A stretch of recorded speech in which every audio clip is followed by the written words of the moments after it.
হযরত মুয়াবিয়া রাদিয়াল্লাহু তাআলা আনহু, হযরত আব্দুর রহমান ইবনে আউফ, হযরত আব্দুল্লাহ ইবনে আমর ইবনে আস রাদিয়াল্লাহু তাআলা বর্ণিত আছে যে নবী করিম সাল্লাল্লাহু আলাইহি সাল্লাম ইরশাদ করিয়াছেন যে হিজরত দুই প্রকার।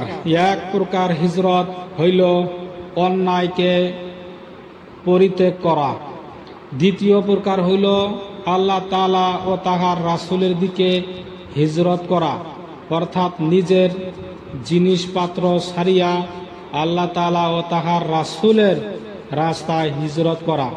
হিজরত যতক্ষণ বাকি থাকিবে, যতক্ষণ তওবা কবুল হইবে, তওবা ততক্ষণ কবুল হইবে যতক্ষণ না সূর্য পশ্চিম দিক হইতে উদয় হয়।